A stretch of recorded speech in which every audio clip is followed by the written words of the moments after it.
This is an SBC Media Partners production. Swung on, hit high and deep, right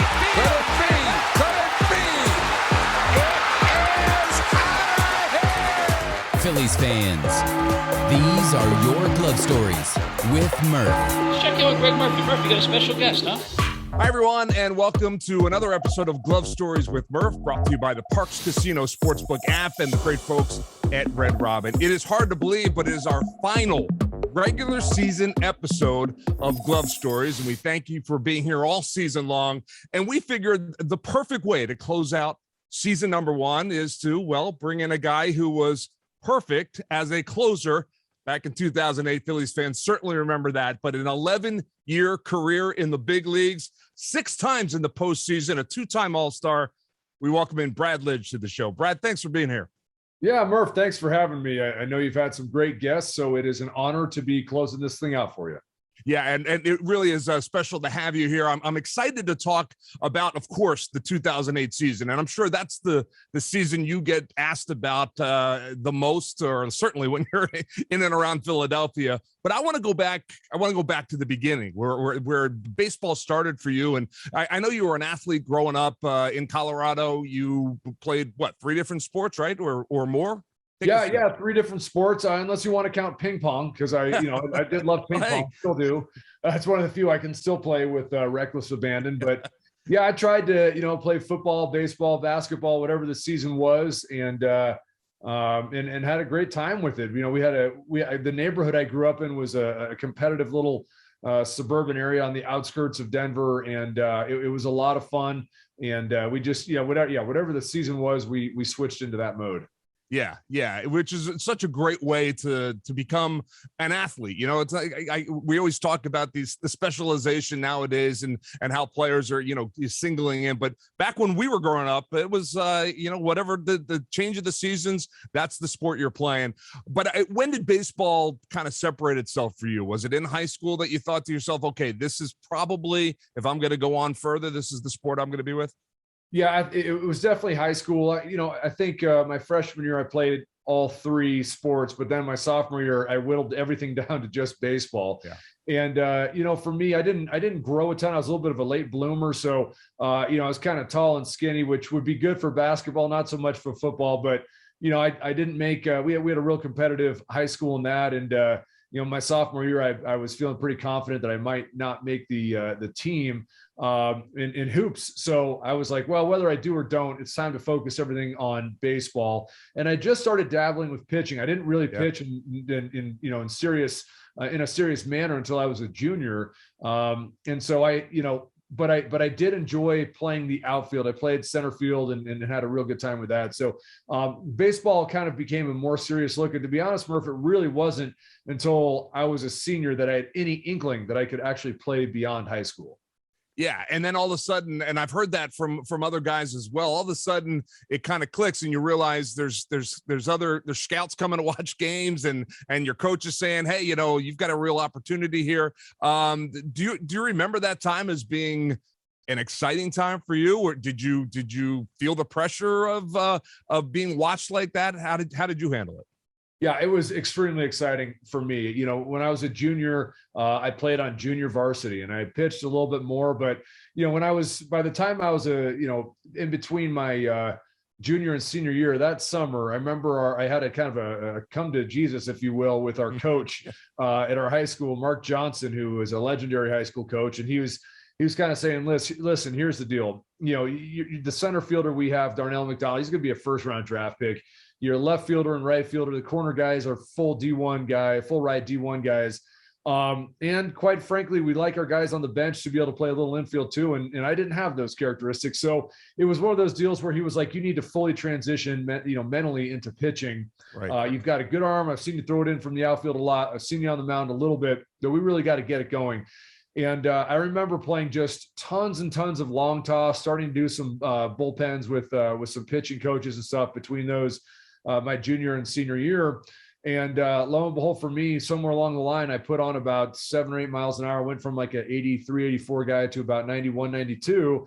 And that raised everyone's, eyebrows and got me a lot of looks from from colleges and even, some letters from professional scouts, which, you talk about exciting. I mean, that was, one of our coaches, I had him in, he was the teacher for one of my classes.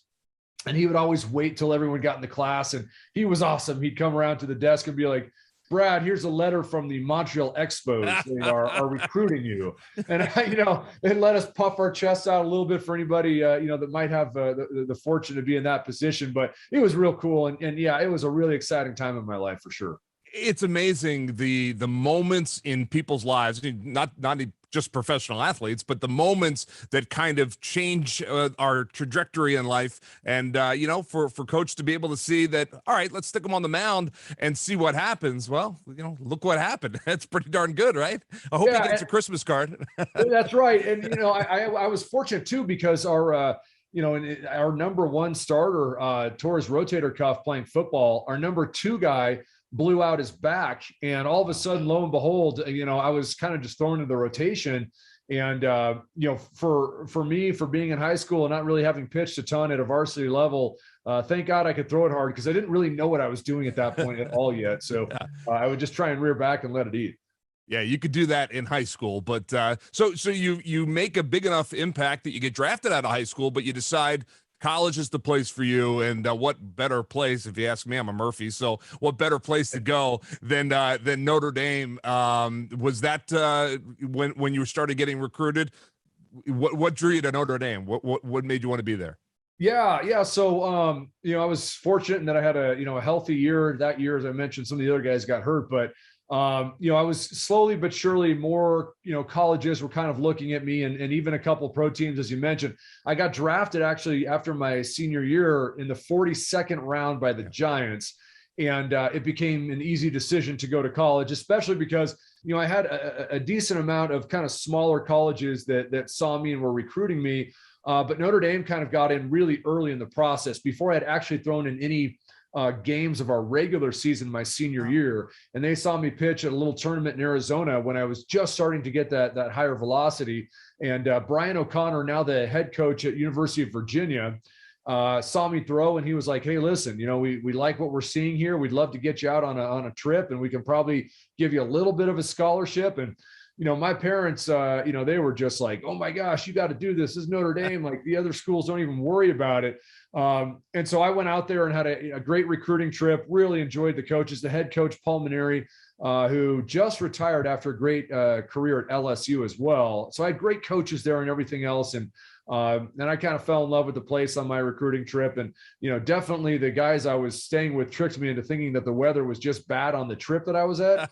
Little did I know it was like really freezing, miserable wet baseball weather up there. But, we made do, and it was great. And I'm really grateful that I went and had those legendary coaches. Yeah, and that seems to me a theme, certainly early in your life.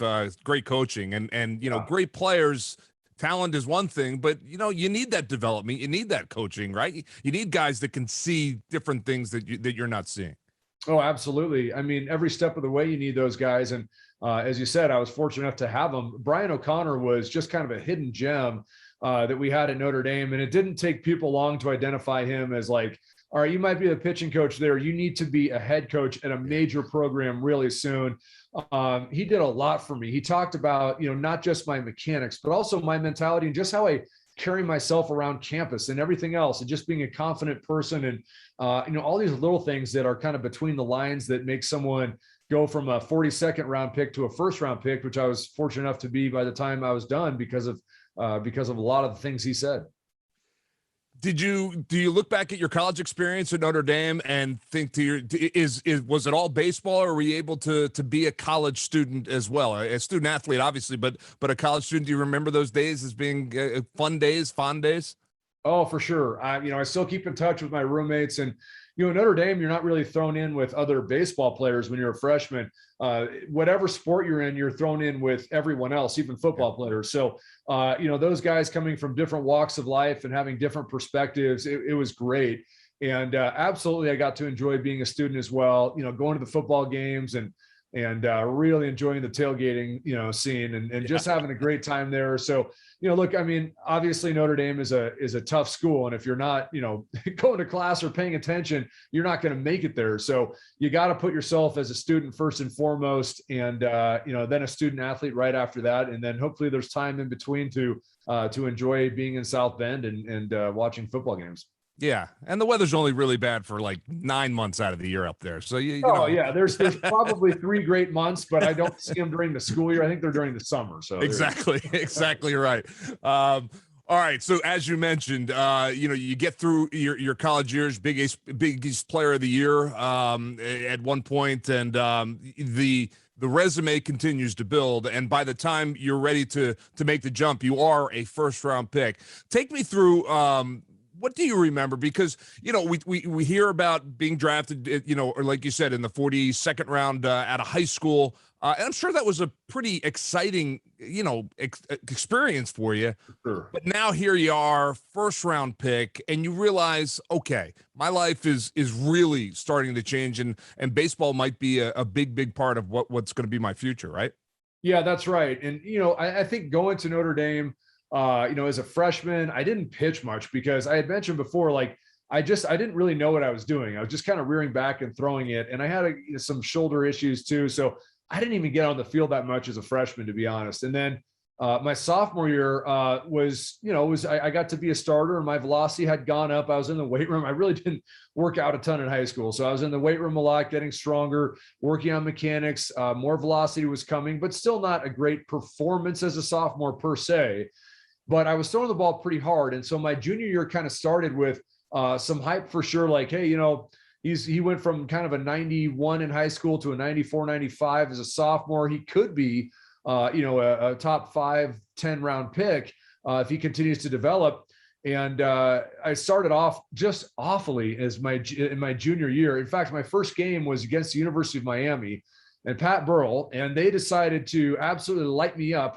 As they lit up our entire staff coming, they were already like 9-0, and this is like our first time outside in months because we'd been, locked inside cages all winter at Notre Dame. And, we get down to Miami and they just shred us. And I think I had like 2 innings, 7 runs. And I think I pitched awful. Now that lineup was like a professional lineup, but that being said, it was a bad first outing. And I remember Paul Maneri kind of pulling me aside and Brian O'Connor and saying, listen, you just got to throw that one away. Your stuff was good. People are going to see you. Just try and, rebound from that and relax and have fun this year. And I think literally every start got a little bit better and a little bit better and a little bit better through that entire year until by the time, my last couple starts of the year, I really kind of felt for the first time very much in control of my process out there. Velocity had gone up to 97, 98 miles an hour. And, all of a sudden now, it's crazy how you hear like one day, oh, he could be a top 3 round pick, a top 2 round pick. He could be a first round pick. And, it's your parents hear these things too. And so they just, my parents were so excited, but it really does start to take a hold of your life, and you just cross your fingers and hope that everything people are saying, come draft day is true. Cause you also hear a lot of horror stories of, people's brains just getting pumped full of things. And then all of a sudden they fall to the 10th, 11th round. Right. So I was just hoping those things were going to be true, and I would be a high pick. And so when you heard your name and the Houston Astros attached to it, had the Astros reached out to you prior to that and said, we're looking at you kind of thing? Were you waiting for that pick and thinking this could be it? Well, I was hearing possibly the middle of the first round. And so, there were a few teams in there, Chicago, White Sox, Detroit, and the Astros. And I had kind of, had conversations with all 3 of those teams. And so the Astros had talked to me a little bit. They'd called us and everything else. And, it's funny because the 15th pick goes and then the 16th pick goes, and that was the White Sox. And I was like, this could be it. And I think they drafted Kip Wells, and maybe the Tigers were right in front of that. And they took Jeff Weaver, Jared Weaver's older brother. Yeah. And I was just sitting there. I was like, oh man, is this going to start just tumbling? Where's this going to lead? And then all of a sudden, bang, the Astros drafted me at number 17. And I just couldn't even believe it because, it's not like, it's not like the money isn't extremely significant, and you're like I hate to say it, but it really, like, you realize right away my life is going to change, financially, if nothing else. And so there's all these different thoughts going through your mind, and then really, the Astros came out and to Denver to my house, and we kind of negotiated everything. And once, we ended up negotiating, I went down to Houston to sign the official contract, and I got to be around the Houston Astros players at that moment. And I realized a couple things. I was like, these dudes are a lot bigger than the guys I played with, and they're also a lot better. And I need to really, I had a lot of work to do, and I knew that. But it was kind of a wake-up call, and I think it was a really cool moment for me to be able to kind of interact with those guys, Jeff Bagwell and Craig Biggio and Billy Wagner and everybody else who was on that team. It was a lot of fun. So anyway, it was a great experience and definitely a life-changing thing. That's always one of my favorite days of the season, when the recruits, the guys that have just signed their new contracts, the newest draftees come and they meet the big league players. And we often get a chance to interview those guys on that particular day. Right. And to watch them kind of looking around at a major league ballpark and a major league clubhouse and major league ball players. And for, I think for some of them, it doesn't click like, I'm really going to have to put the work in if I ever want to get here. Some guys think maybe they're just going to step right into that. But for the other guys, and I think you can almost pick them out sometimes, you see it click that, okay, if I want to be here, I got some work to do. And it sounds like that's what you thought. Yeah, absolutely. I mean, they actually had me throw a bullpen when I was there, which was probably a terrible idea because I hadn't really, my last outing in college was probably about a month and a half prior to that. And I had just been playing catch. I hadn't actually pitched for a month and a half. And so my bullpen, I was everywhere, fully erratic. And, everyone's like, oh, okay. All right. Well, we'll get you out there. And I think at that point I was like, I need to get started. Where are you guys going to send me? I want to start pitching here. And so they sent me to Quad Cities. The River Bandits was my first team I ever played on. And even that experience, I remember these guys can hit fastballs a lot better than a lot of the hitters I had faced previously. So I think just getting a little taste, at that moment, made me realize there was a lot of work that needed to be done. If I was going to be a starter, I knew I needed to have a better curveball, which is what I was throwing at the time, and a better changeup too. Okay. And so again, we think back and folks that followed your major league career will think of you as a closer, as a late inning guy. But the idea was, Brad Lidge starting pitcher in the big leagues, right? And that's what you were working towards, and that's where your career was headed. When did it start to change for you? Because I know you dealt with a lot of injuries in the minor leagues, which would be frustrating for anyone. Some of your injuries were pretty serious, right?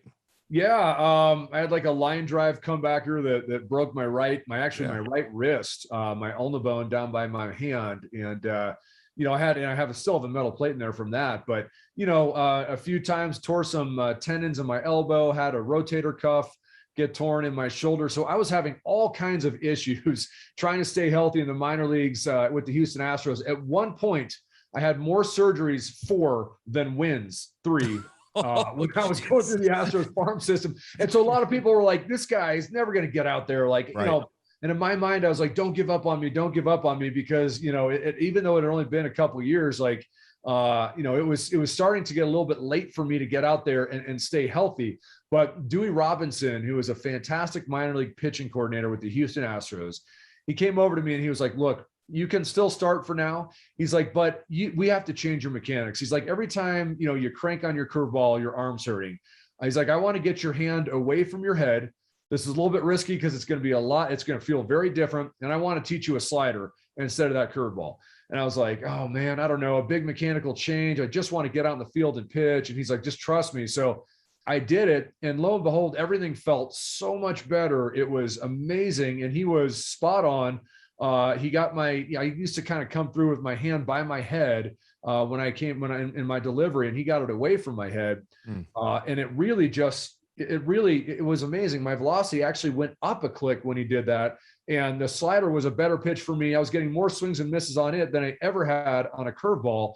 And that kind of accelerated my path to the major leagues. And it was one of those deals where, okay, now he's got the weapons. If he can stay healthy, let's get him up to the major leagues. And, it was a grind for the first couple of years in the minor leagues, but then all of a sudden in 2002, I got called up.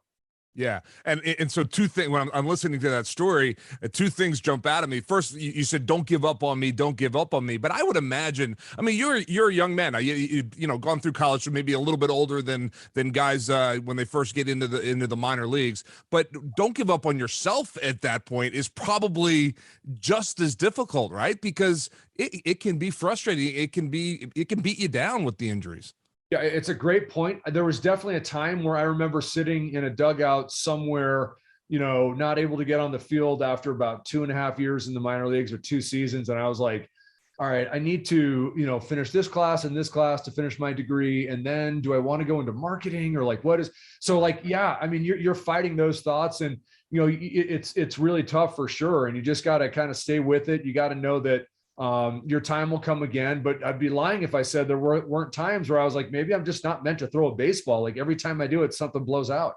Yeah. Yeah. Well, and then the other part of that story is the change of the mechanics. That's another milepost in the career that you can look back at and say, wow, what if that hadn't happened? What if I hadn't been in that position at that time to learn the slider and change the mechanics? Because what a difference it makes, right? I mean, we all know it now. Looking back, you might not have known it at the time, though. Yeah, absolutely. It was one of those posts, as you say, along your way, a path, a marker where you look back and say, had I not had those injuries, maybe I would have got up to the major leagues, but I never would have been as good, and I never would have had the opportunity to close out a game in the World Series without, you know, those injuries in the minor leagues. Yeah, no doubt. All right, so you mentioned 2002 major league debut. Again, a moment you'll never forget. I'm sure family was there, and did you know it was happening? Like you were obviously up. You don't, as a relief pitcher, you never know if you're going to get in the game. But was family there? Were they able to be a part of that? Yeah, they sure were. My wife flew down to Atlanta. We were doing an Atlanta-Miami swing. My dad was down there as well. And, you know, yeah, I was aware that I was making my major league debut, but I couldn't feel my legs. So I wasn't fully there. I felt like, I mean, it's really hard. Your legs feel like Jello. It's hard to get them underneath you, you know, and I gave up a couple runs in the 2 innings I pitched against the Braves. I did my first ever strikeout in that game. That outing was Vinny Casillas. So, you know, I was pretty happy with that. And, but it was one of those games where I could see that, like, when I threw pitches that weren't where they were supposed to be, they were going to get hit hard, especially my fastball. So I realized at that moment, you know, you can rear back and let it eat, but if you miss your location, major league hitters are going to pound it. Yeah. And things haven't changed. That's exactly the way it is to this day. Pitchers will tell you that for sure. I love this little part of your story because later in that season, you started your one and only game in your major league career. And I have to believe that being out there on the mound for the major league start isn't the only thing you remember in that game, is it not? It is definitely not. I mean, there were some crazy things that happened in that game. First of all, you know, I hadn't had a major league at bat yet. This is my first start, so I knew I was going to get to hit. And so I had a lousy batting practice, and I was like, oh, man, this is going to be really tough. But I ended up getting 2 hits in that game, going 2 for 2 with 2 RBIs, a double, and another hit that drove in a run. And you know, Glendon Rush, probably, he was the guy pitching. He was probably on the other side, like, what is happening? How is this Joker getting any hits off me? But on my second at bat, when I got that hit, I had completed 3 innings. I actually pulled my oblique on my left side, and I had to get taken out of the game. And, you know, I had like 3 shutout innings, and I was just feeling so good out there. And it was, so that was extremely memorable. But what was also memorable about that game is that after the game, Jerry Hunsicker, the general manager for the Phillies, and Brad Ausmus, we kind of got together, and Brad was like, hey, Jerry, he's like, Brad Ausmus was saying this, hey, I think Brad should go to the bullpen. And I was like, what? And I was like, Austin, how could you, dude, you just stabbed me in the back. Like, why would you say that? And, wow. and I didn't understand it at the time, but I should have, you know, in hindsight, understood how smart Brad Ausmus was. He was like, here's the deal. He's like, your changeup is garbage. Let's just get that established. He's like, but your fastball and slider are actually good enough where you could quickly become a closer in the major leagues if you go out of the bullpen. He's like, but as a starter, it's going to take you a long time. He's like, the way that changeup moves, he's like, it's very, you know, the spin isn't catching. It would take you a long time to really develop that pitch. And so at the time, I didn't know it, but that was another milestone or post right there that changed the trajectory of my career.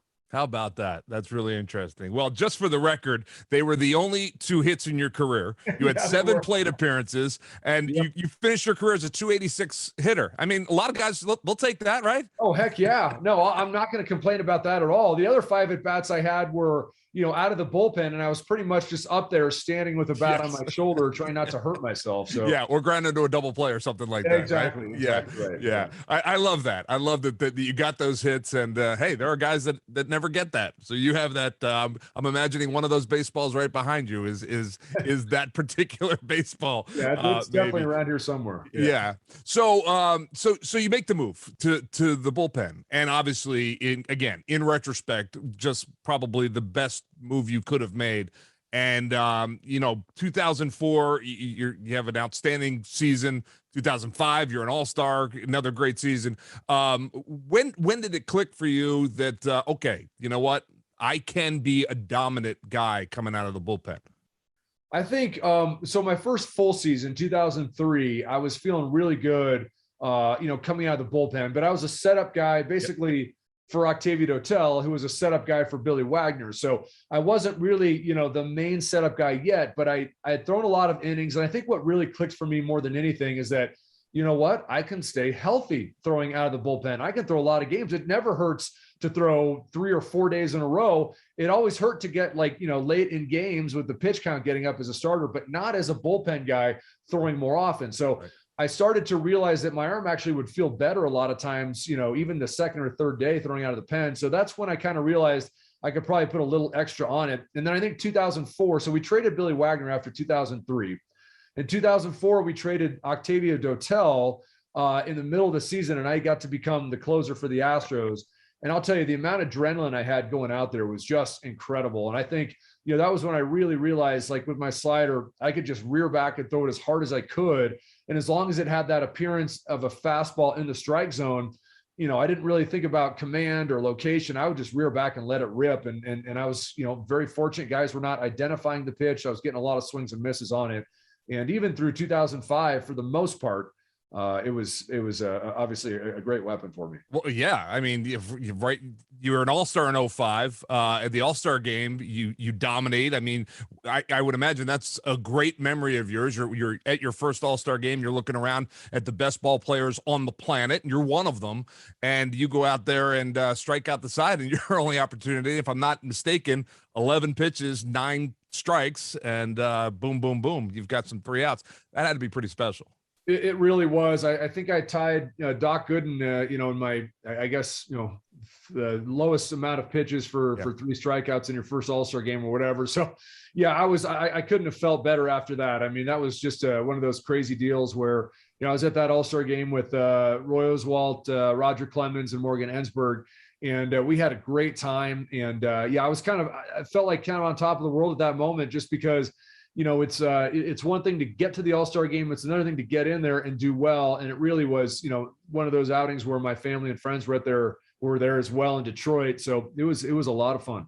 Yeah, certainly something cool to always think about. And so at this point in your career, you're still early in your career, but yet you've tasted the postseason, you've tasted all-star games, you've had the experiences that guys, sometimes 15, 18, 20 years don't get a chance to experience. Did it seem like each and every year was just going to be easy in terms of, great teams and getting to the postseason and, because that's what it looks like. You look at the back of your baseball card, right? Yeah, I mean, at that time, I think that's probably exactly what I was thinking. Maybe I don't want to say I was, overconfident or cocky, but it did feel like every year is just going to, go out there. And as long as you're healthy, guys are going to keep swinging and missing. And, everything's going to be, I don't want to say a cakewalk, but things are going to work out. The major leagues are not quite that easy. So, whenever you're feeling probably a little bit better than you should, we always say it, Major League Baseball has a way of humbling everybody. No doubt about it. And we see it all the time. And it happens to every player at some point in the career, even the great ones. And that's what makes baseball so special. We're about to embark on the postseason here in 2021. What do you remember most about the feeling of playing and pitching postseason. So with the Astros 04 and 05, right? You guys were in the postseason. What do you remember most about how that experience was? Yeah, well, so 2004, there were kind of two opposite feelings in 04 and 05. Sure. In 2004, got to the postseason, and I was throwing like 2 innings every single game. I think I had a stretch against the Cardinals where I went 2 innings, 1 inning, 3 innings in 4 games, 4 consecutive games. So, I felt awesome, and I was, the results were fantastic. We fell a little bit short, that particular postseason, but I couldn't have felt any better. I had a great run through it. And so in 2005, I probably should have, realized, I don't even know, when you're facing the same team as many times as I had, because we faced the Cardinals all the times in the regular season, then we faced them again in the postseason. You need to be a little bit more strategic. And I think I was just kind of falling into a pattern in 05 of just getting out there and just doing the same old, and everything would go great. And I had 3 consecutive saves. And then all of a sudden, as I mentioned before, I would just throw the slider as hard as I could. And I just left one hanging to Pujols. And obviously in 2005, that's going to be the memory out of that. Now, that was obviously a big, moment, but it was also, one of those things where we were able to then, go to St. Louis. Roy Oswalt had a great game. So we were still able to get to the World Series. Yeah. And it was, even though we got swept by the White Sox, it was an amazing experience for me. But I do remember in 06 and 07, I was not fortunate enough to get back to the World Series. And I just remember thinking, man, it's a grind out here. When you don't pitch well, it gets really tough to, there's a lot of questions, a lot of speculations. Can he get it back? Is he going to be at his, best self again? And so you really got to dig deep at that time and just realize, hey, if I'm ever lucky enough to get to the postseason again, I'm not going to take anything for granted. I'm going to be very, focused on each and every single pitch and not get ahead of myself, which I think maybe I did a little bit in 2005. Yeah. And again, and that's baseball. And you think back to that moment, Albert Pujols, arguably one of the top 10 greatest players ever to play this game. And, he's going to have his moments too. And he had one there. I think people forget that that the Astros went on to the World Series that year. And you play in the World Series. But I gotta believe, and we're getting to the point where you get to Philadelphia, but I gotta believe that those experiences in 04 and 05, the good ones and the bad ones, all helped kind of lead up to the moment that's right over my shoulder, because again, you build upon everything in life, and you learn from all those little things. And again, baseball's no different, right? If 04 and 05 don't happen, maybe 08 doesn't happen for you. Yeah, it's amazing. 05, maybe we, get to the World Series and lose again or whatever. And I don't, give up that home run, but then I maybe stay as a Houston Astro for a long time. And I never get traded to Philadelphia, who was ready to pop and win a World Series. And I don't have the same fortitude as I had because I went through that experience. And so, for me, again, you're talking about, milestones along the way, some good, some bad. For me, that was certainly one where, I really leaned on that experience in 2008. I made sure in my own mind that each and every single game, I was thinking through each pitch, never getting ahead. And really the entire season I had done that, but especially once we got to the postseason. Yeah, and I'm a firm believer in that building towards moments and learning from past experience, and you just look at that, and I think it's easy to see that you were able to do that. Not everyone's able to do that, but you were able to do that. So you come to Philadelphia for whatever reason, the Astros and decide to part ways with you. They had, 2007, I think you had lost the closer's job for a little bit, got it back. It was back and forth. But at the end of 07, you get sent to Philadelphia. There's a really good team in Philly. They've got that core of good players. Were you excited at that point to be, maybe a change of scenery, do me good kind of thing? Oh, well, absolutely. I think, the first time you're traded, you always have a little bit of a chip on your shoulder, like, how dare you, blah, blah, blah. But I think it's a good thing. And, listen, when Ruben Amaro called me and let me know that I got traded to the Phillies, but, everyone understands the fraternity of closers. And Brett Myers had come off of a good, season closing. I don't know if it was a half season or maybe like 3/4 of a season closing. And so my first question, I was like, Ruben, this is great. I was like, am I going to close or what's going on? He's like, listen, we're moving Brett Myers back in the rotation. Yes, we want you to close. Our scouts told us your stuff still looks great, and we just think you need a fresh start. And I was like, sweet. I knew the Phillies were a great team, and I definitely wanted to close. And so that is a life-changing phone call for sure, because it's the first time for me that I wouldn't be in the Houston Astros organization since I got drafted in '98. Yeah. So really 10 years of being an Astro, 98 through 2007. And now I need to go into Philly, and I know I've got to be at my best self physically, but especially mentally. I've got to go in there really focused, really just, mentally tough. I understand what's in front of me. And I also understand that I'm probably finally going to get that opportunity again to get back to the postseason and to pitch into the postseason. Yeah, and I think that's how everyone felt in Philadelphia. What's your first memory or two of walking to the clubhouse in Clearwater and seeing these guys and getting to know these guys for the first time? Well, I think I was shocked at the offensive firepower. Like I knew, that they were a great team. They're a great offensive team, but watching batting practice, I was just like, dang, these guys are going to mash this year. And I'm really happy I don't have to pitch against them. So that was one thing that definitely stood out for me, but also just a great group of guys, that were there. And the guys I was going to be, bullpen mates with. We had great conversations in spring training. Just classy dudes. Everybody had each other's back. Everyone was rooting for each other. And it felt like home in that bullpen right away. And it felt even more like home because one of my first series in 2008 at home was against the Mets. And I remember we were down by the pen and some Mets fan was yelling in there. This is in Philly. A Mets fan's yelling in there and he's, giving us a lot of lip and whatever. And the Phillies fans are like, sit down. And then all of a sudden this brawl broke out in the stand and, the Phillies fans jumped this dude. And I was like, oh my gosh. And, the security, right. Thank you. Security guy comes down and he tosses out the Mets guy and he was like on the ground and it was just I was like, oh my gosh, baseball means so much to these fans. They are not going to tolerate anybody coming down and giving us lip. And it gave me like a sense of like pride and adrenaline that I don't think I ever experienced in Houston. Not that there's not great fans there, but there's just not the generational aspect there. There's not like, after we won the World Series, people coming up to me and saying, you have no idea what this means. Like my great grandfather, no longer with us, my grandfather, my dad, that aspect didn't exist in Houston and it did in Philly. And I realized how much baseball meant to these fans at that moment. And there's no doubt about it. And again, nothing has changed in those years. Look, no one could have predicted 41 saves in the regular season, perfect in the postseason.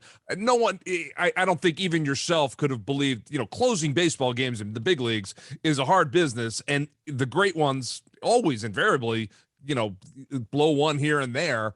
But for you, it was a truly magical season.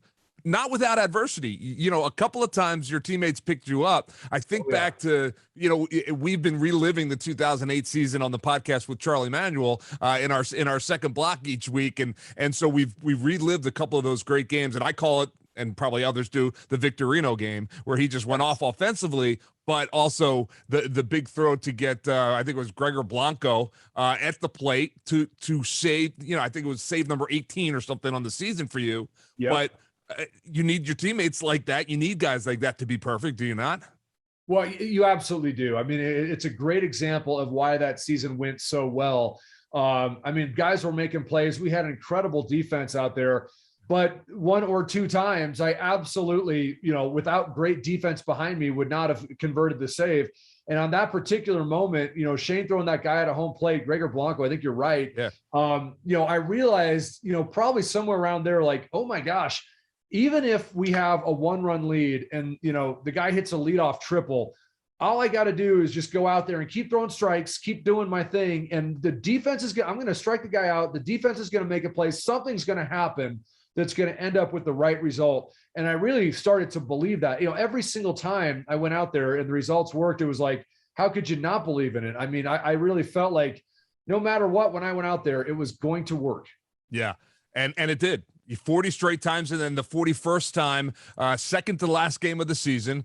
And here you are again in a situation where it's not going perfectly, and once again, the one of the best, in my opinion, double plays ever turned in Philadelphia behind you to save number 41. What do you remember about that moment? Because at that moment, here we are once again, Brad Lidge, the Phillies heading back to the postseason. Yeah, well, that was a big game against the Nationals. And I would argue that was one of the best double plays I've ever seen, period. Yeah. I get a ground ball, but Zimmerman hits it a little bit closer to, second base bag, not right at Jimmy. And, we needed a double play. It was a 1-run lead and that guy was on third base. And I just remember Jimmy dives and he gets up. It looked like everything was in fast forward. The athleticism of Jimmy and Chase in that moment, where everything's on the line and the pressure, it elevated their athleticism. It elevated their hand-eye coordination, whatever you want to say. Jimmy flips that ball to Chase, who flips it to first to Howie over there. I couldn't believe they were able to get a double play out of that ball. And so, at that point, again, that was the other game that really stood out for me. Like, I had to have great defense, and those guys nailed it. And it couldn't have been in a bigger, more important game than, a clincher for our division. Yeah, you could probably ask the first 100 Philadelphia baseball fans where they were at that moment, and they'd be able to tell you. It was a Saturday afternoon. It was around 4 o'clock, and they would be able to tell you the exact spot in the Delaware Valley, if they weren't at the ballpark, where they were, because it was that special of a moment. Now, obviously the team had gotten to the postseason in 07, but that kind of what felt like the top of the mountain in 07. They got there, and that was enough. The fans wanted more this time around, and obviously the team and the organization wanted more, and you guys provided that. As you went through the postseason in 08, and continued you yourself to be perfect, but the team itself at home to be perfect, was there just a feeling of, look, this is our year, and barring something that we do catastrophically, we're gonna take this? I think there was. I mean, the confidence, going into the postseason, just steamrolled. I mean, it really, we were playing the Brewers, and that felt like a series we took pretty handily. Yeah. Then the Dodgers, who are supposed to be the next best team, and we beat them very handily. And then, and everyone's firing on all cylinders, right? Like, our offense is clicking. I mean, Matt Stairs and, that home run he hit in LA. I mean, just everything is working. And so I think when we played Tampa and we ended up winning the World Series. Charlie Manuel said it best. He's like, we could have played for another 2 months and just continued to get better and better. We were actually peaking, through the playoffs. Like, it's a crazy thing to get as hot as we were in the playoffs, and everyone just performing to the best of their abilities at the biggest moment. Yeah, and you could go back as far as like September 1st, if I'm not mistaken. I think you guys were 2.5 games back at that point, or maybe even 3.5 back at that point. But the September that you had, built that momentum, and boom, right through the postseason. Well, I can't not ask you before I let you go. I can't not ask you what it was like on that gorgeous October 31st day in Philadelphia. You talked about the generational fan in Philly. There was generation upon generation lining the streets that day. We all remember the pictures. But for you guys, and I've asked obviously your teammates similar questions, but what was it like for you knowing that, especially looking back 04, 05, your experiences, and then here you were at the top of the mountain, the man that had finished the game off, only one other guy in franchise history has had the honor of doing that, and here it was all in front of you. I mean, I can't even describe the feeling of elation that night, the next week, the entire offseason. I think for me, I was just so thrilled to be, a big contributor to the team, to not just having, have gotten there and been maybe a part of it, but to actually have had a major role in that was an honor to me because, I knew how good my teammates were. I knew this needed to happen. For a lot of us, there was a lot of guys that got there and they were maybe like Jeff Jenkins coming over from Milwaukee. Milwaukee had, decided they didn't want him anymore. Pedro Feliz from San Francisco, whatever it was. A lot of guys wanted to prove themselves again. And for us to all be able to do that collectively, like I said, I just feel like it was a total honor that I got to play with these guys and to be, a part of that team and to, I think for me to sit back and say, wow, we did that. We won the World Series and I got to be, a big part of that. And I got to be the last guy out there, on the mound when everything went down, the incredible fortune, I guess, for myself when we talk about all these things that I went through to get to that moment, to be there in the right place at the right time. I can't imagine having had things gone any better in my career. 25 years for Philly since the last title, and it just all culminated in that year. And these are just some of the things I think about when I look back, is like how everyone's career goes in different directions, but that year it worked out for all of us. Yeah, it sure did. And then you would go on to pitch in 3 more postseasons, and obviously, baseball's hard, and there are good teams. And the 09, was there for the taking, and it doesn't happen. We all remember the great team in 11, but again, that's baseball, and that's why when you have a moment like 08, you celebrate it, and we talk about it, 20 years later, whatever it's been so far, because it is that special. That's right. I mean, I think about like 09, we got back there. The Yankees won the World Series. In 2010, we lose to the Giants, who go on to win the World Series. And in 2011, we lose to the Cardinals, who go on to win the World Series. So, I think a lot of those teams felt pretty good and relieved after they beat us. And so, to the point where they went on to win a World Series. And it's a tough thing. We haven't seen a repeat winner since the Yankees, in 2000, I think it's 99, 2000, 2001, actually had 3 in a row. But that's how hard it is in baseball to go back to back. We almost did it. But I think every one of us should be pretty damn proud about how our 2008 played out, and our careers in general with the Phillies. I don't think anyone in Philadelphia would trade it for anything. I really don't. It was that special. Brad, thank you so much for being with us, for kind of reliving your glove stories. Baseball is such a poetic game, and there's so many great things that happen, and so many great moments in baseball careers, and we just like hearing them and sharing them with you guys. So we really appreciate you being here. Yeah, I appreciate it too, Murph. It was a lot of fun to kind of go back in the Wayback Machine and remember how everything just built up to what it did. Well, I know you come back to Philly from time to time. We look forward to seeing you back here, celebrating an anniversary of whichever anniversary it might be with your teammates and all of that, especially as things get back to normal here in our country. It'll be great. So we look forward to seeing you in person. But again, thanks for being with us and telling us your glove stories. You bet, Murph. Take care. We'll see you soon, buddy. All right, Brad Lidge here on Glove Stories with Murph. We've got more to come, so stay with us right after this. Hey everyone, Murph here, and the Parks Sportsbook app is the official sportsbook partner of the real Philly sports fan. Bet on it all: baseball, golf, MMA, and more. Live in-game play-by-play betting lets you bet while you watch. No better way to bet right now than the Parks Sportsbook app. The only sportsbook app backed by the #1 casino in Pennsylvania, and the only one I recommend. No one does live in-game play-by-play betting better.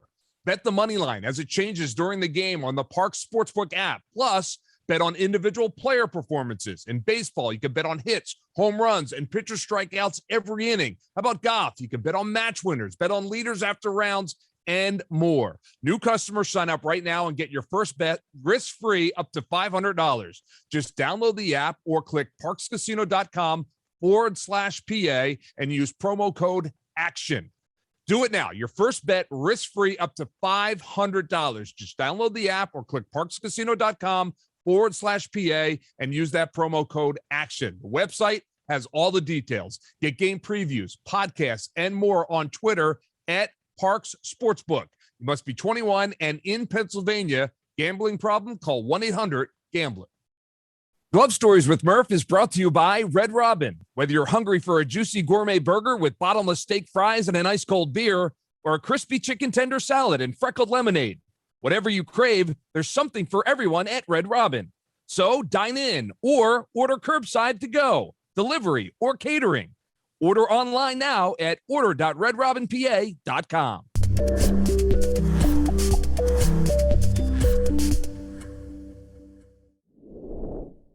And welcome back to Glove Stories with Murph, and we welcome in Larry Bowa for what will probably be our ultimate game, because this is it. We've made it to the end of September, this 1980 team that we've been following along and reliving these games little by little over the course of this season. Here we are, Larry, and man, what a ride it was in September for this 80 team. I was looking back, and you guys played really well in September, but on September 16th, the team was 2.5 games behind the Montreal Expos. Expos, with like 15 to play, and you rattle off 11 of your next 15 to get to the point where you're in Montreal playing for the division. That had to be an amazing ride, but I would imagine some pressure there as well, right? Murph, we knew we were running out of games. There's no question about it. And if my memory serves me right, before we went into Montreal, we had a 4-game series with the Cubs and we swept them. Yes. And I think that was like, okay, guys, this is what we got to do. And we knew going up there, when I'm talking up there in Montreal, it was a tough place to win. It was very difficult. They had good pitchers, and we knew it was going to be an unbelievable following. And there was 50,000 people at the first 2 games. And we had to go in and win 2 out of 3. And that was a big task, believe me. But I felt we had some momentum going. And of course, the first game was very important to win that first one. No doubt. That was number one on our mind. But I do remember getting in late, and the customs people went through every single bag. They were on a mission. There was no doubt in my mind. Opening every single bag. And we didn't get in till really, really late in the morning, even though we had a night game. We had a night game, but by the time the plane landed in customs, it was like 3:30 or 4 in the morning. And then we had to play the next night in Montreal. And we knew that it was going to be jam-packed, and we knew what we had to do. I can only imagine the scene in my head. It was probably amazing. I mean, let's stop. And after 159 games, the Montreal Expos and the Philadelphia Phillies were dead even. Right. And you're playing one another for the division title. The schedule maker did a wonderful job back in 1980, because it doesn't get any better than that. Yeah, he couldn't have scripted it any better. I mean, obviously, I wish we could have played at Philly, because, again, it was tough going up there and winning. But I felt we had big-time momentum going in. The only thing that bothered me a little bit is we couldn't have pitched lefty. He had pitched in that Cubs series, and we knew that going in. But we had a lot of confidence in who was going out there. Ruthven and Christensen that have been mainstays the whole year. And we knew that their pitching staff was probably going to be tough on us. And the first game, the weather was okay, but the second game was miserable. Yeah. So, I was just learning about that. We're going to get to that in a second, but you're right. So Dick Ruthven gets the start in this one. Scott Sanderson for the Expos, and right out of the gate. So basically, it's a 3-game playoff series, because you got to win 2 out of 3 to move on. Right out of the gate, Phillies jump on the board first. Pete Rose single, Bake McBride double, Mike Schmidt hits a sacrifice fly. Boom, 1-0, top of the first. Customs is behind you, the 2 hours of sleep behind you, and you're 1/2 inning into the game. You have the lead. That's got to feel good, right? Yeah, we tried to take the crowd. The crowd it was really loud, and we scored first, and they calmed down a little bit, but they were into every pitch. Believe me, I had never been in that park where there was that kind of an attendance there. And we knew going in, everyone told us it's going to be sold out and everything. And it definitely was. The environment was special. The noise was loud. The turf was fast. And we knew that Scott Sanderson was a good pitcher, big curveball, good fastball. And we knew that runs probably going to be at a premium that game. Well, they certainly were. So you guys get the first runs, 1-0. It stays that way for a while. In the third inning, you guys get runners on first and third. Pete Rose is over at third, and Dallas decides, all right, we're going to try a play that has worked for you guys in the past. The steal second, steal home kind of play, right? Yeah, we did that a lot during the course. Dallas loved that play, and I'm trying to think who was at first. It might have been Maddox, but anyway, they had a play where the second baseman came in as the runner ran, because obviously they did their scouting report. Sure. And as soon as the catcher's arm goes, then the guy at third takes off, and they sniffed that out, and that was that caught stealing at home plate. Yeah, so Pete's out at home plate. So again, it stays 1-0 at the time. But awesome play. I'm sure the excitement back in the ballpark at that point. Right. The fifth inning, you lead off the inning with a single. You advance the second on an error, then to third on a base hit. So again, runners at first and third. and Dallas pulls it again. Yeah, well, we try to do we normally did that when there's 2 outs and trying to steal a run. And this time, I remember this one because Carter basically faked a throw. He didn't even throw it. And, as when you're on third and you see that arm going forward, you're gone. Yeah. And obviously he got us again. So 2 backfires.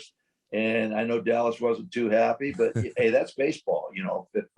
If we get that extra run there, everyone goes, great play. When it didn't work, It's not a good play. That's just the way it is. Yeah. And that's probably what everyone was thinking at the time. But 1-0 still in the 6th. So obviously Ruthven is pitching lights out.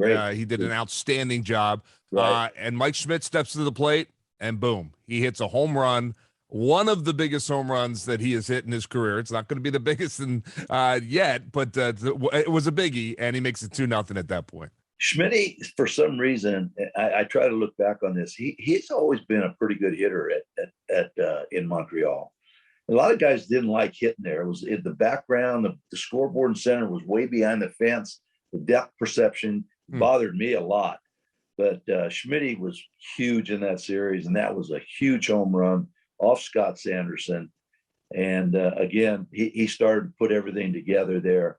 Yeah. And we felt some momentum definitely swinging big time to our side of the diamond. There's no question. And so both, because both pitchers are pitching well. They both made it through the 6th. They both get lifted at that point. Ruthven dealing all game, but he did allow a sac fly in the bottom of the 6th that made it 2-1, but an outstanding start by him. And then Sparky Lyle comes in. He's a guy that we haven't talked a whole lot about in this series, but he comes in and he pitches a scoreless 7th. Just another one of those guys stepping up. You know what, Murph? We got him after the rosters could be set. So, we wanted to get him so he could be in the World Series roster and playoff roster, but it didn't materialize. But we got him to pitch in September, and he got us some big outs, believe me. And then Tug came in and saved the game. Seemed like Tug was pitching every day. I mean, it was unbelievable. I think he was. he was pitching a lot. He was on fumes, I know, at the end. He comes in and he pitches a 1-2-3. He strikes out the side in the 8th. 1, 2, 3. 3 batters he faces, all 3 strikeouts. Comes back in the 9th and strikes out the final 2. To 1, 2, 3 inning again, but strikes out the final 2. 5 strikeouts, 6 batters. And you know what? That's exactly what you needed. No drama at that point with the 1-run lead. He just shut it down. Never gave him a chance. Well, and you know what? We figured that if we win that first game, I really believe that Montreal. When you play the last series, it's in the umpire's hands. I really believe, because the weather forecast for the next day was brutal. I think Montreal wanted to play a doubleheader. I really do, on the Sunday rather than play another single game. Because the forecast, if you looked at the forecast now, they would have said, "Hey, there's no way we're playing. Let's finish it up with a doubleheader." We played, but I remember the game was supposed to start at 1. I don't think we started at 3:30 or 4. Wow! And once the game started, it wasn't raining, and then about the 3rd or 4th inning, Murph, I've never seen rain like this, and you getting on that wet AstroTurf, it's like marbles in a bathtub. We made 5 errors. One thing we prided ourselves on, we caught the baseball, but we made 5, and Manny Trio made 2, which is Christensen crazy. made 2. They were both throwing, and Keith Moreland made an error. So we made 5 errors. We had no business in the world being in that game. We had 2 base running blunders that were terrible with Schmitty and Bull that turned out to be a double play. Yep.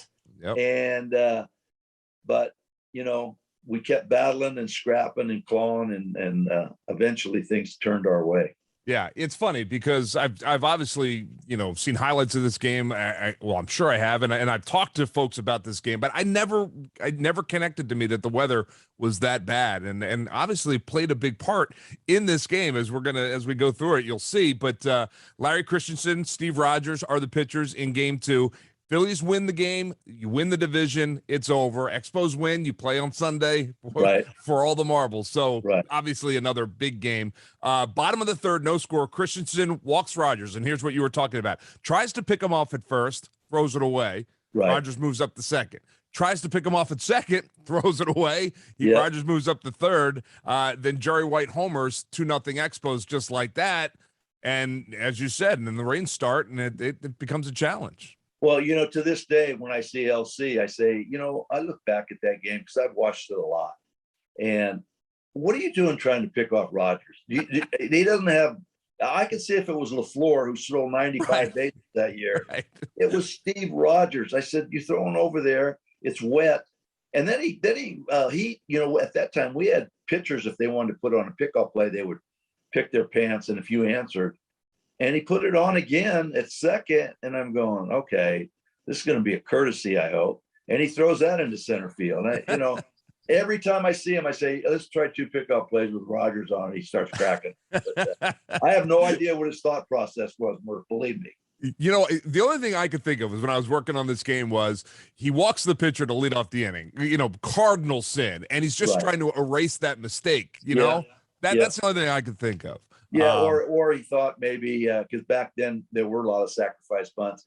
Maybe he thought Rogers getting off a little bit and anticipating the bunt, so he tried to pick him off, and didn't work. It didn't work at all. All right. Well, he makes up for it. Top of the 5th, you lead off the inning with a walk. Christensen gets a base hit, so runners now first and third. Rose gets a base hit, you score. McBride gets a base hit. Bases are loaded. No one out. Schmitty strikes out, and then Lozinski comes up and tell us about that play because it was huge. He got a base hit, and what happened? As the runners are scoring, Bull, I guess he thought there was going to be a play, so he keeps going, and they get him in a rundown, and he's out. Yeah. So that takes us out of a big inning right there. Yep. But you're taught if you think there's a play at the plate, make them cut it off. We'll get the run. We'll take for the out. But there was no play at the plate, and the conditions were horrendous. That was even made it worse. It was raining so hard. But when you're in the heat of the moment like that, your main objective there is I want to make sure this run scores, so I'm going to keep going. And again, it was a bad base running mistake. That might have been, Murph, I'm not lying, that might have been the worst game that we played in over 2 months. The way everything unfolded. We had no business winning this game, but it just, it happened. And that's why you scratch your head and you go, man, that's baseball. You never know what's going to happen. It's unbelievable. It's the truth. Yeah. So it takes you guys out of a big inning. You do have the lead at that point, but the bottom of the 7th, the Expos would score 2. One of them unearned because of the trio error that you talked about. It was a pop-up that rains in his face, and he's unable to make the play. So it's 4-3 Expos, and we're headed to the top of the 9th. This is it. If you don't win this game, you got to come back tomorrow and win it for the division. Sunday. Yeah, and we don't want to play on Sunday. No. Yeah. And I would almost have to say advantage Expos if they win this game. There's no question. Honestly. Yeah. There's no question, especially the way that we had played, losing it the way, making 5 errors and everything. Whether you want to clear your head or not, you go back to the room that night and you go, man, we should have won that game. We made 5, but we didn't have to worry about that because Bob Boone got a huge hit for us. Yes, he did. Top of the 9th. Yeah. Pete Rose leads off with the walk. McBride, fielder's choice. He replaces Rose at first. Schmitty grounds out, but he advances the runner to second. And then Bob Boone steps to the plate and gets a huge hit off Woody Fryman, left-hander. And then once we tied it up, the momentum obviously shifts again. The fans are still going crazy because let's face it, they hit last. But that was a big hit by Booney. We got contributions, Murph. We've said this all during the summer, from everybody in our lineup. Dallas was a firm believer, play everybody, because if you're not going to play everybody, if you're afraid to play them, they shouldn't be here. He did the same thing in the bullpen down there.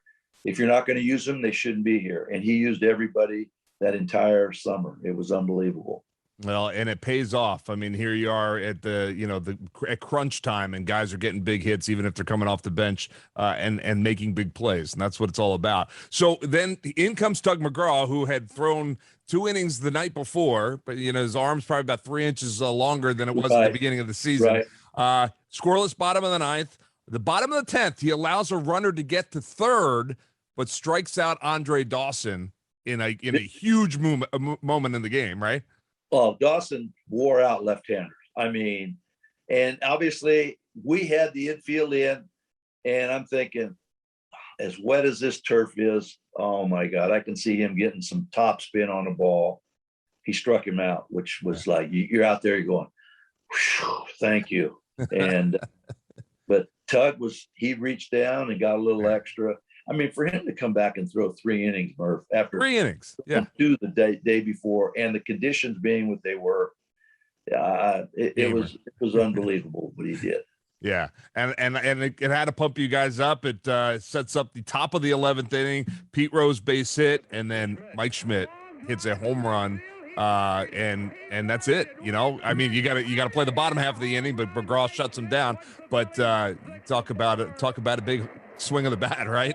Yeah, it was off Stan Bonson, and he crushed it. I mean, as soon as he hit it, you know, in Montreal, it was a fair park, and so sometimes you hit balls to left field, and you go, maybe.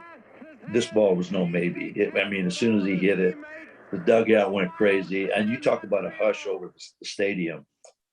Someone put a pin in the balloon, and but all I remember is jumping up and down and going, yes, yes, yes. And we don't have to worry about tomorrow. You know, even though we had to go out and get 3 outs, I felt that the big momentum swing with the one swing of the bat, and Schmitty rose to the occasion once again, and that probably was his biggest home run that he'd ever hit in his career.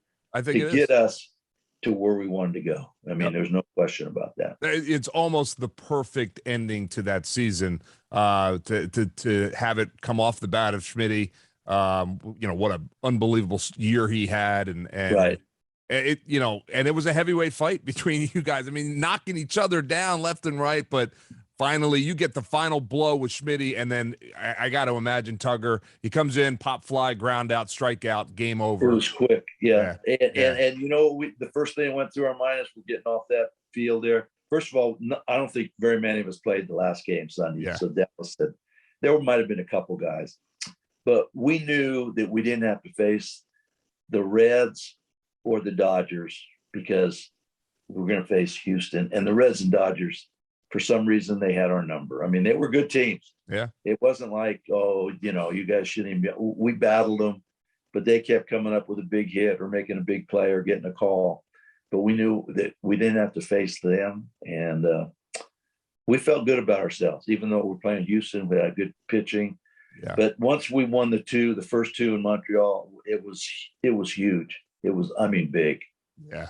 Yeah, and the city of Philadelphia is celebrating back at home for sure. And right. And what we didn't know was what an epic series laid ahead against the Houston Astros.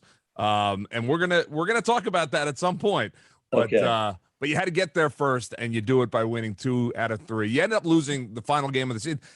You lose on a walk-off, I think we lost 8-7. Yeah, on a walk-off. You know, right. Yeah. But it didn't matter. Let him have the last one. Yeah, you can have that one. We'll take the first. Yeah, we'll take the first 2. Yeah, and there you have it. And that ends the 1980 season, and the postseason would begin. And what a postseason it was, Larry. I don't know about you, but I had a blast reliving this year with you. It's been a lot of fun. I was a 9-year-old kid, and I was living and dying with every pitch, but I certainly didn't remember it to this detail until we went through it again. Since we've been doing this summer, I remember a lot of the games, but some of the smaller things, I look back, I look it up and everything, and it comes right back. Yeah. Like I saw the 5 errors, and I knew that we had a bad weather, but then I literally watched that game, I don't know, 3 or 4 weeks ago, just to watch it. Yep. And I couldn't believe that we played in that. It was raining that hard, but it turned out all right. It turned out okay. Yeah. All right. Well, there you have it, Larry. We're not done with you. We're gonna check back in with you in a couple of weeks. We're hoping to get you and Charlie together to talk a little postseason baseball at some point. But thanks so much for reliving the '80s season with us, and I look forward to talking to you soon. All right, Murph. It's been fun. Thank you. All right, guys. We'll take a quick break. When we come back, we'll have more on Glove Stories with Murph. Glove Stories with Murph is brought to you by Red Robin. Whether you're hungry for a juicy gourmet burger with bottomless steak fries and an ice-cold beer, or a crispy chicken tender salad and freckled lemonade, whatever you crave, there's something for everyone at Red Robin. So dine in or order curbside to go, delivery, or catering. Order online now at order.redrobinpa.com. Glove Stories with Murph is presented by Parks Casino Sportsbook app. New users download an app store or click parkscasino.com/PA and use the promo code MONEY for first bet risk-free up to $500. Must be 21. Gambling problem? Call 1-800-GAMBLER. Glove Stories with Murph is presented by Parks Casino Sportsbook app and Red Robin and is a production of SBC Media Partners. The engineer for Glove Stories is Chad Evans. Cindy Webster is our marketing and guest relations director, and our executive producer is Roger Haddon. Whether you are watching us on YouTube or downloading the podcast from one of our major podcast providers like Apple, Google, or Spotify, make sure to hit like and subscribe so that we can let you know when a new episode of Glove Stories is available. We'll release new episodes weekly throughout the 2021 Major League Baseball season.